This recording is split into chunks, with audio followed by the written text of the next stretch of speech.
Buy2wayradios.com. Check, check. Buy2wayradios.com. It's the Two-Way Radio Show.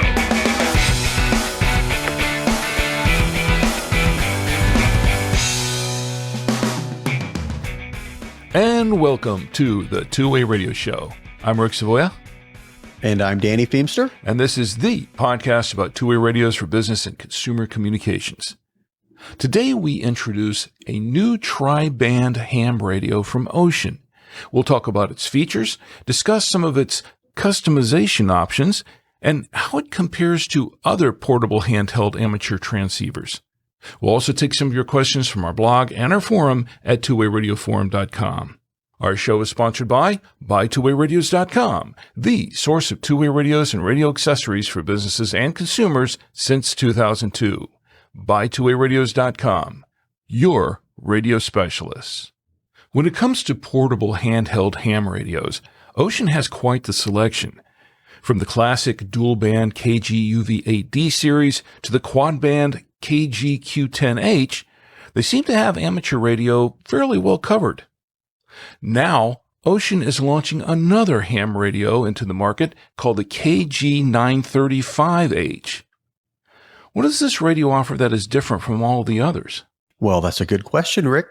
The new 935H is very similar, if you look at it, to the existing KG-UV8H. And there's a reason for that. It's basically the same hardware as the KG-UV8H. And this is the same hardware that the KG-UV935G is based on as well. So the KG-UV935G Plus actually has been around for years now and is one of the best-selling GMRS radios on the market. And what we've done with the KG-935H is take the 8H, update the firmware to bring in all of the additions that we've done with the 935G Plus, and add tri-band capability. So 2 meter, 70 centimeter, which is what the UV8H did as well, but we've added 220 capabilities. So the radio will transmit and receive on the 220 band. So what we've got is a UV8H upgraded with the 935G firmware and expanded to support the 220 band. I know that we've had folks sort of ask about a ham version of the 935G because that's a very, very popular radio. A lot of people like that. And we're thinking, well, yeah, could you do kind of a ham version? And, well, now here we are. They've got it. Yeah, exactly. Well, the KG-UV8H as a ham radio was fairly popular, but we've done a lot with it, with this hardware, mainly for GMRS, for the 935G, and then eventually the 935G Plus. So the 8H was around before any of the 935s, and it's gotten a little stale, I guess you could say. So think of this as an upgrade for the 8H to kind of bring it into more of a modern radio with the expanded transmit and receive. Now, this still has the same power as the original 8H, which is 8 watts on UHF and VHF.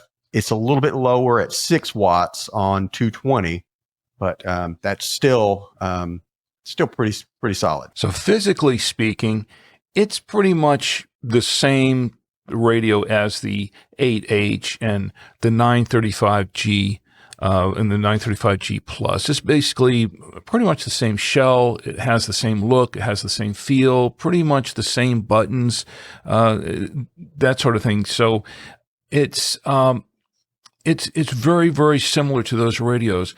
What's different is probably more what's inside the radio than out. Let's talk about some of the key features of this KG-935H radio. Yeah, the main key features are some we've already mentioned: the tri-band transmit and receive, which is again 2 meter, 70 centimeter, and the 220 or 1.25 meter band. So that's the big one. 8 watts of power. We say up to 8 watts of power is very, very close to that on 2 meter, 70 centimeter. 6 watts on 220.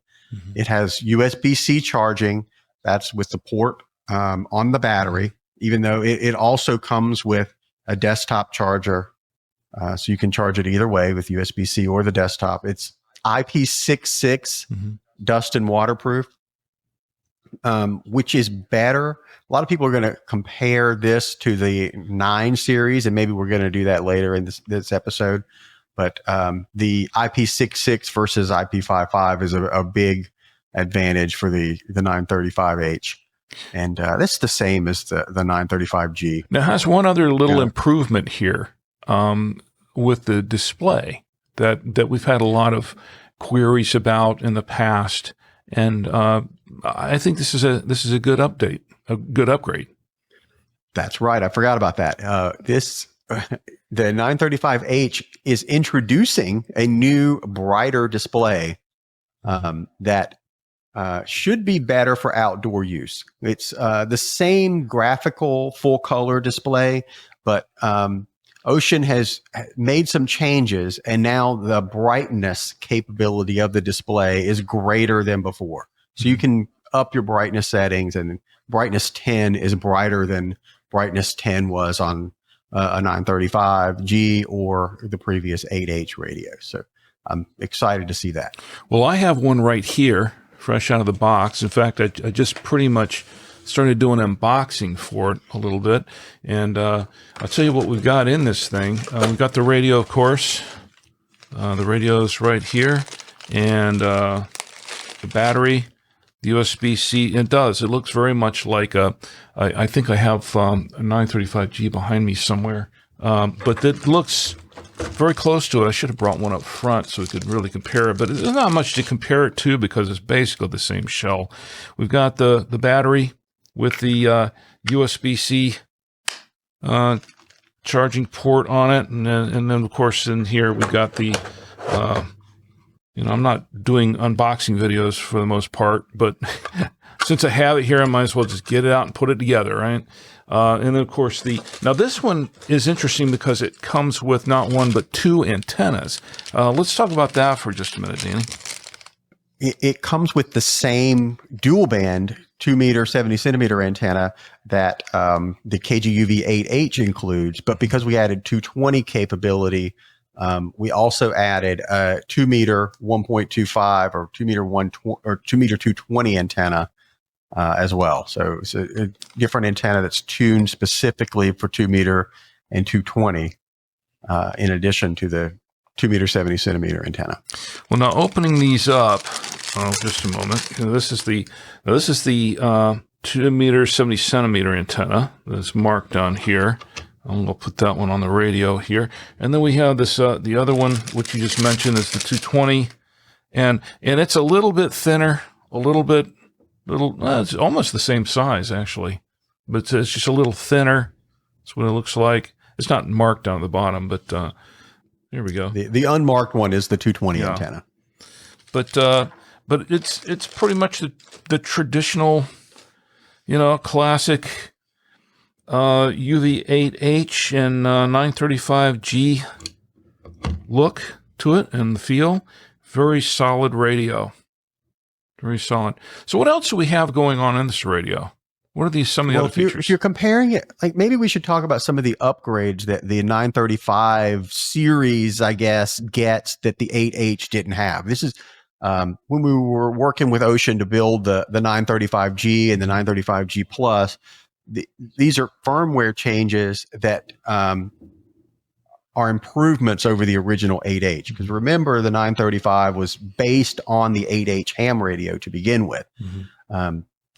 Expanded themes is a big one. The 8H, I believe, has 4 themes. And now with the 935H, you have 10 themes. So you have a lot more color options in the radio itself.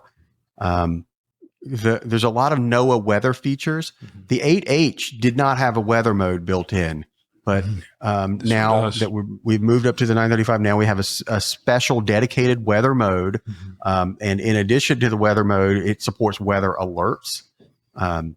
And it has some advanced capability for how to handle weather alerts. For weather alert notifications, which is, I believe, is what it is. You can have it, for example, flash the flashlight if a weather alert notification, if there's a weather alert in your area, it'll flash at you. Or you can have it just automatically turn the weather radio on if an alert is detected. Well, is that 4 or 5 weather alert notifications actually? Is it? I can't remember now. I think it's 4 weather alert notifications because you can have it play an alarm when an alert is heard.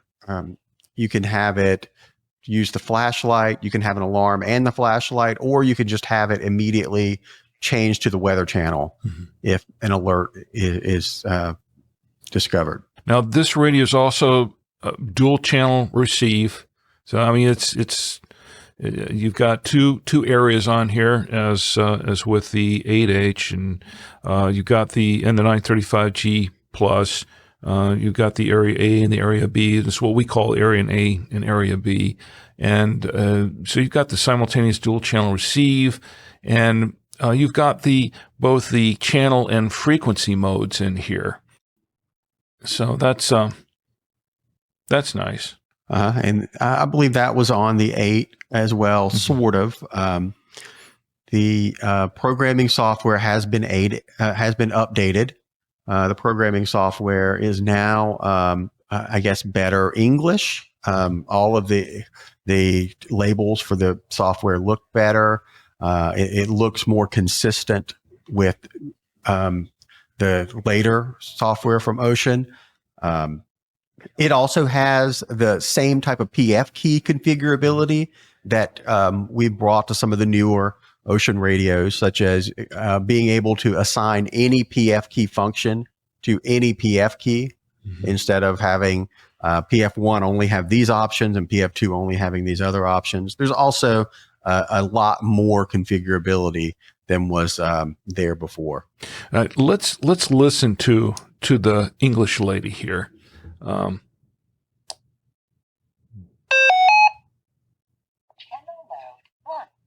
See, she sounds nice. I think she's nice. Yeah, I like. Of course, that. she's nice. Maybe we should compare it to some of the other models as well, like the KG-935H or maybe the KG-UV9D series. Well, I have a. Do I have a Q10H up here? I think I do. Yeah, I do. I have a KG-Q10H here. Look at this one. I don't know if the batteries. Welcome. Channel mode. Channel mode. There you go.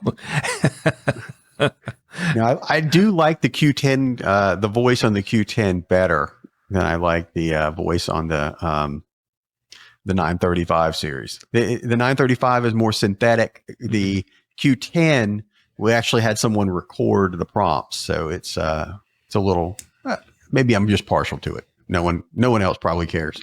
I like the one on the Q10H myself. It sounds like, I don't know, like your first grade teacher or mom in the kitchen baking a pie or something. It's just, Well, we got to pick the voice for that one, so Yeah, maybe we're partial. But I imagine when people decide to buy the 935H, they're going to compare it to a few other models while they're kind of narrowing down which radio they should get. So let's look at a few of the other models and decide, hey, what are the advantages of each?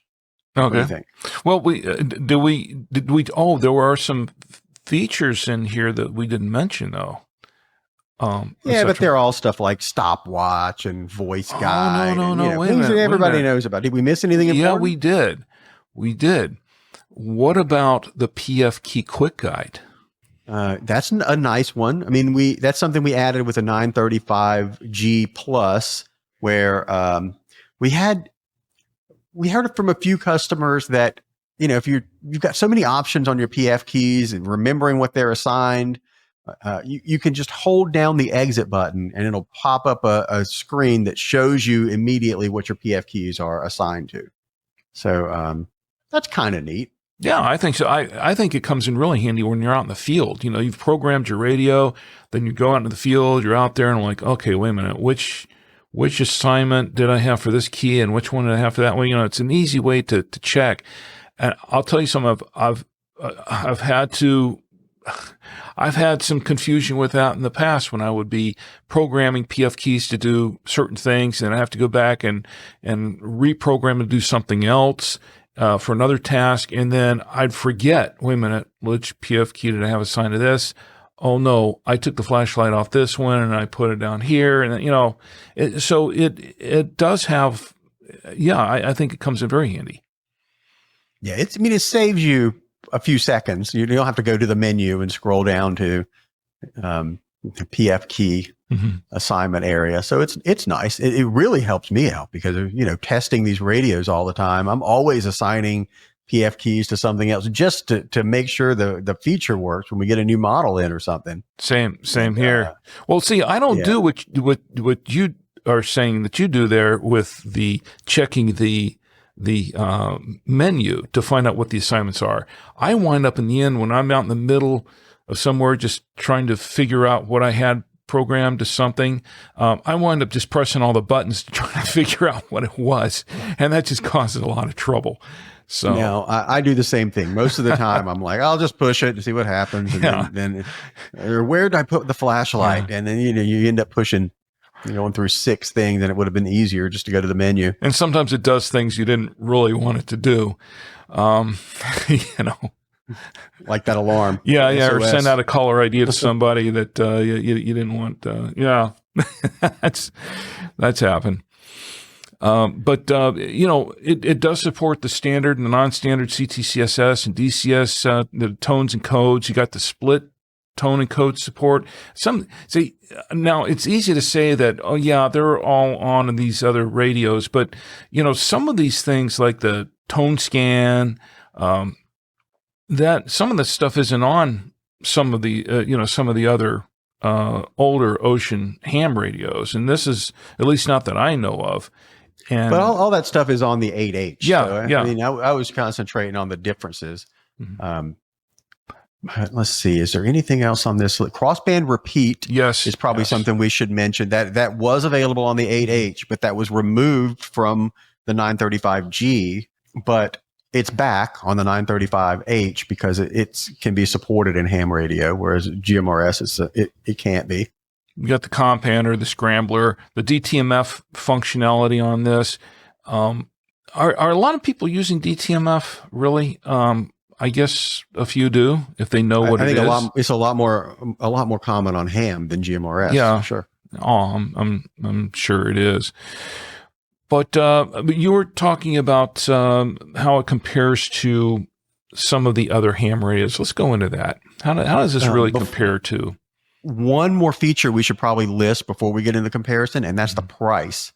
This is $149.99 because in the comparison section, the price is going to be a key to deciding which radio you want. So this is true. I think we should maybe look at the 935H and then the Q10H and then the KG-UV9D or the 9P, that 9 series, because all those are kind of grouped together. The 9 and the UV9D and the UV9P, that series, and the 935H are very close in price. So I can really see people comparing that. Maybe we should start with that comparison and then finish off with the Q10. And just to let everyone know, these are all really good models. These are all very good radios.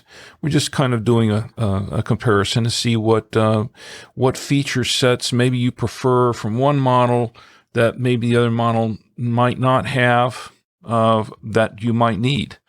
Yeah, the KG-UV9D and P series, that series of Wouxun radios, has a super heterodyne receiver, whereas the 935H has a direct conversion receiver. The receiver is very good in this 935H. We get great feedback on the GMRS version all the time, so the receiver is not bad.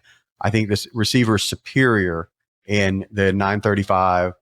In the KG-UV9 series models.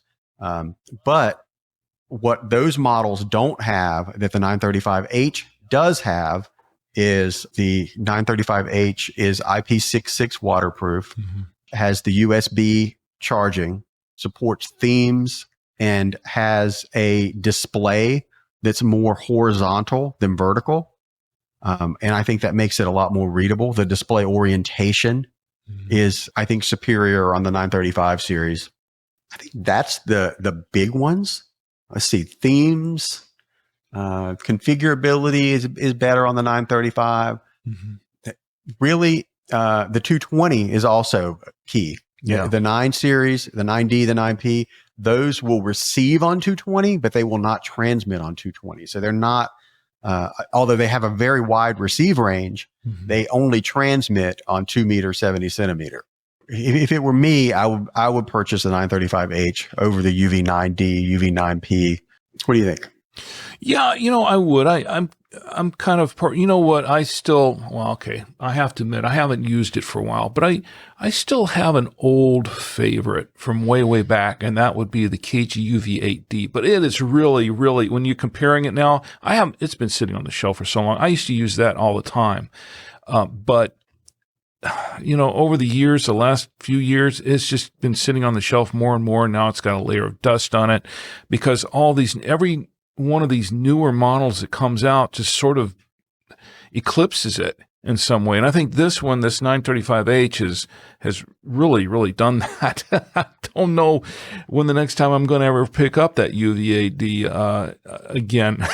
It's because this thing, the 8D, so powerful. The 8H is the same platform as the 8D. It was the upgraded 8D a few years ago when the 8H was, and now the 935H is the next evolution.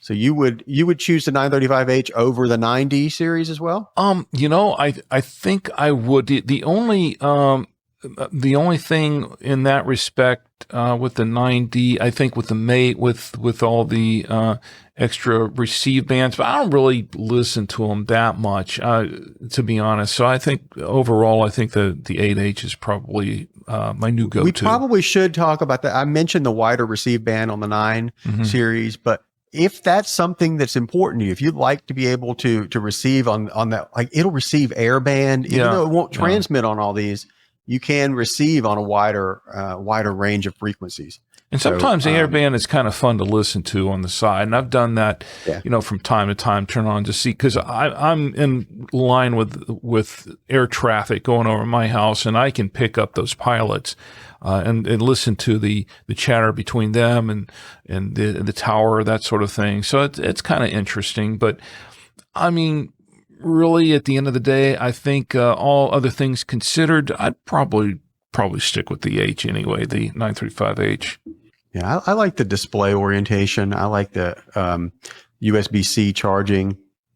And even though the 9 has a wider receive range, the 8 will transmit on that 220 band. That's true. That the 9 won't. Yeah, absolutely. All right, so we give the 8 or the 935H the edge there. Yeah, sounds I would say like. So. Now let's move up to the Q10H. And that's a little bit different territory there. Yeah, now I'm giving the edge to the Q10H because the Q10, now one thing you got to keep in mind, the Q10 is, I would say, significantly higher priced at $220 versus $150. So you would expect the Q10H to be a better radio. So, and when I say I would take the Q10, it's sort of not factoring price into the equation. But the Q10 is IP67 waterproof, so it can be, it can go underwater and be fine. Whereas up to 1 meter 935 for up to 30 minutes. Right. You can't drop it to the bottom of the ocean, but you can't go snorkeling with it. IP67 is very, very good and exceeds what most people are ever going to need. IP66 is the same. I mean, most people aren't going to drop their radio into a pool. And that's really what you're looking at, where the Q10H would work that in the 935 wouldn't. But IP67 is better than IP66. The transmit range is wider on the Q10H because it will also do 6 meter. It has the same 3 bands that the 935H has, but it also adds 6 meter to the equation. And the Q10H has the same super wide receive that the 9 has, the 9A, the 9D, the 9P. The Q10H also has more configurability. There's more PF keys. There's a second push to talk button, and you can configure your push to talk buttons to work in, I believe, several different ways, 3 or 4 different ways. Yeah, it has a lot of functionality overall, even just with the extra keys there, because you can program it to do, so much. Custom themes on the Q10. The Q10 has got the very advanced programming software that supports importing and exporting. So the Q10, I think, is in a league of its own. Mm-hmm.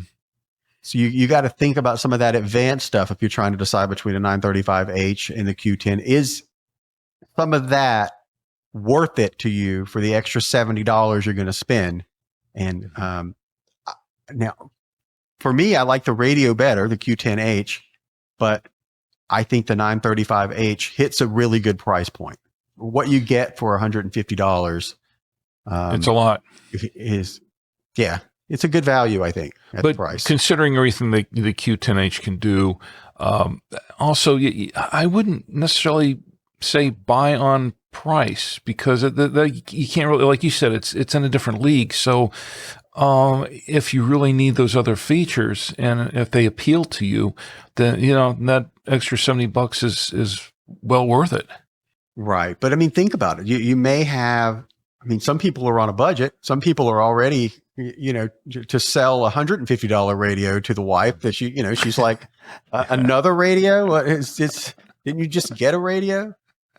It's not always. We've had these conversations, right? It's not always the guys. Sometimes it's the ladies that are really that go all in on the radios too. It's usually the guys. Yeah, let's be honest.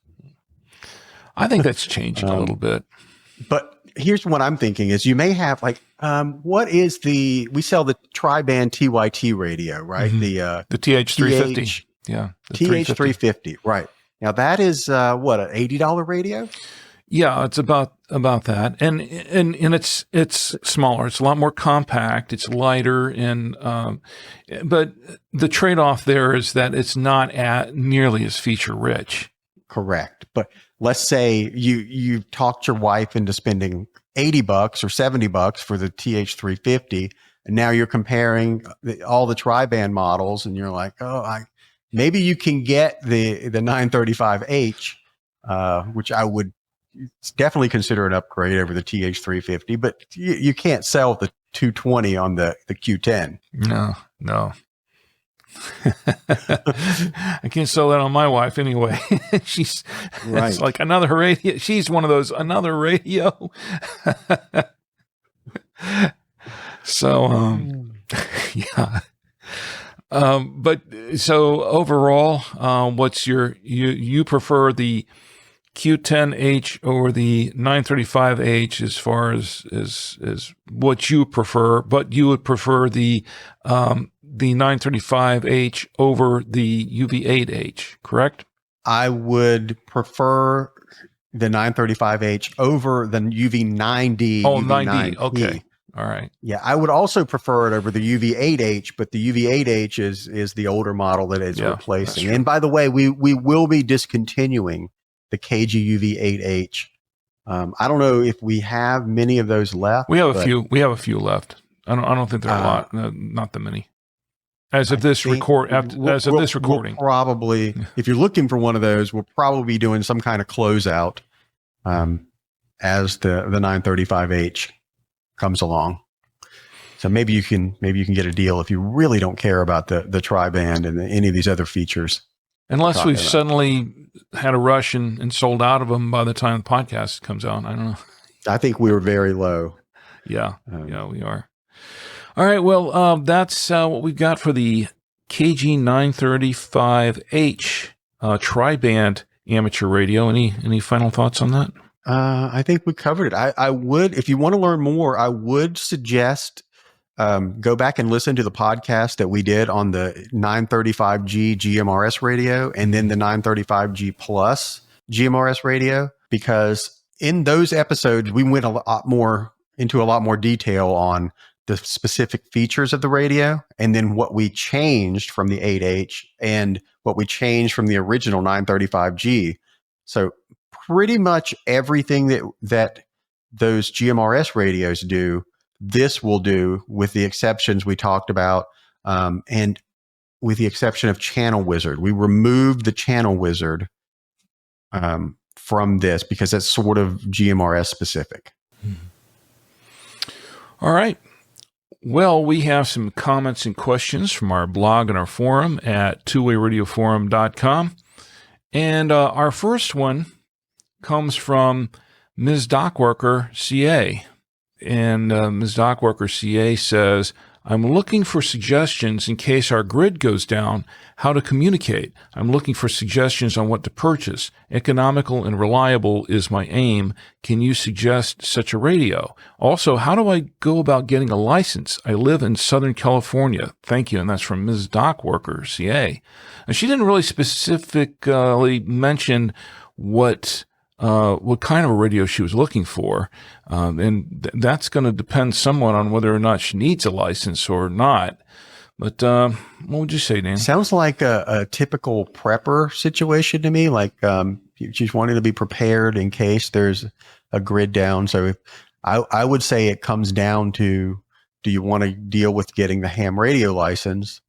If not, go with a GMRS radio, like probably the 935G or, we have quite a few GMRS models at this point, but the 935G is always super popular. And it has some of the advanced features that the prepper community usually likes. Q10 as well, but again, there's a bump in price to go up to the Q10G. Now, if it's a matter of having to get a license, if it's a GMRS radio, then you just go to the FCC.gov site and purchase one.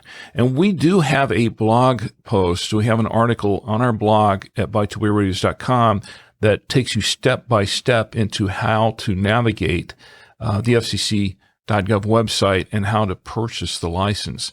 That I would suggest reading that first and going through it first, because that'll make life a lot easier for you when you start to apply for one. If you decide to go the ham route, that's going to require a license as well, and you have to take a test to get that one. Yeah. But I mean, there are plenty of services out there. I mean, there are other services out there that don't require a license, FRS, MERS, that sort of thing. Those are other avenues you could look at. All right. I don't know that I recommend it for a grid down situation. No, yeah, not necessarily for a grid down situation, but as far as whether or not she needs a licence for a radio, if she's just I thought searching she was around. asking about being prepared. I guess she is. Ms. Dock Worker, so she's a dock worker, and CA, California. CA, California. There you go. Or and see that goes into what we were saying before. It's not all of the radio people are guys.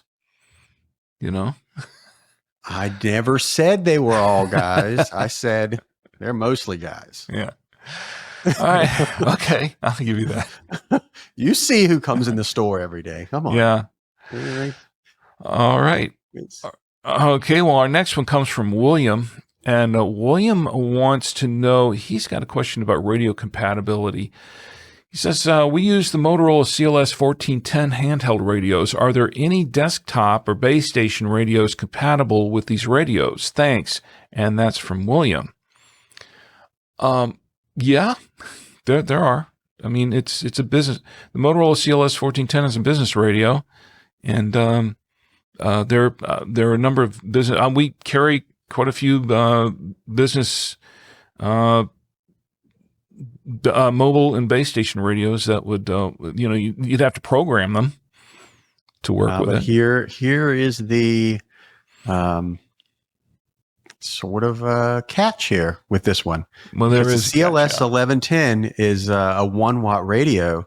The frequencies that are built into the CLS 1110, and it's a not a fully 1410, programmable radio. but it's the same thing. 1410. Okay, it's a 1 watt radio, right? Yeah. And the frequencies that are built into it are the frequencies that are limited to 2 watts. Mm-hmm. So if you get a base station to use those frequencies, you're either going to have to be itinerant, which is you move around a lot, which probably wouldn't be the case if you're looking for a base station. You have to limit your power to 2 watts on the base station to be compliant. Yeah. So it is a little tricky. You may be better off replacing your 1410s with a radio that can do 5 watts. If they want to stick with Motorola, they can go with something like a CP100D. The CP100D is capable of transmitting at higher power, like 4 or 5 watts, and it's fully programmable. So we could program in any business frequency instead of being limited to those low power frequencies like the CLS series is. Yeah. And so it'd be more compatible, I would say, with a base station than something like a CLS 1110. Even though you can program a base station to the same frequencies as the CLS 1110 or 1410, you have those limitations. You're limited on the power. Yeah. Mm-hmm. And our last one comes from Frank, and he's talking about the Wouxun KG-S88G Plus, I believe. And Frank says, I bought 2 KG-S88G radios and was put on a waiting list when they first came out. Great sounding radio that hasn't failed me yet. I really enjoy using the radios when I take my walks away from home to keep in touch with my wife at all times. She has COPD, and this way I can discuss her well-being when I'm away. We use them in the house from the den to her office instead of yelling. We are both hams, but we stay off 2 meters so as to follow the rules. And he says in all caps, a great handheld radio. And that's from Frank. I'm actually glad we got this comment because we sort of neglected the KG-S88G Plus that we launched in the middle of the holidays. What happened is we ran out of the old S88G. So we kind of put the new Plus out and just in the middle of the holiday season with a sort of abbreviated launch, I guess you'd say. Normally we do a podcast or something like that. We did come out with a video. We did put out a video. Yeah, we did a video. Yeah. But anyway, normally I get to do a podcast and talk about a radio a little bit when we come out with a new model. But the S88 Plus adds Bluetooth, and a few other things. It's a slight upgrade on the original S88 and a lower price, $129 instead of $139. All right. But now we have a Bluetooth GMRS radio. And thanks for the comment. All right. Well, I guess it does it for our comments and questions for this episode. Send in your comments and questions for Danny or myself to show@buy2wayradios.com. If you want to know more about today's topic or about two-way radios in general, check out our forum discussions at twowayradioforum.com. You can subscribe to the Two-Way Radio Show directly from our website at twowayradioshow.com or hear it almost anywhere you can find a podcast. You can also subscribe by email. Click subscribe by email on the Two-Way Radio Show podcast page at twowayradioshow.com. Enter your email address, and you'll get the latest episode of the Two-Way Radio Show as soon as it's released. All right, Danny, I guess that does it for our show in this episode. Before we go, any final comment? I don't think so. All right. Well, today's show is sponsored by BuyTwoWayRadios.com. Whether you're searching for two-way radios for general consumer or business use, Buy Two-Way Radios can help you find the best solution for your needs. Enter the promo code SHOW at checkout and save an additional 5% off your order. Give us a call at 1-800-584-1445 or enter our live chat at BuyTwoWayRadios.com. Well, everyone, as always, thanks for listening. And until next time, for the Two-Way Radio Show, I'm Rick Savoya. And I'm Danny Feemster. And we're out.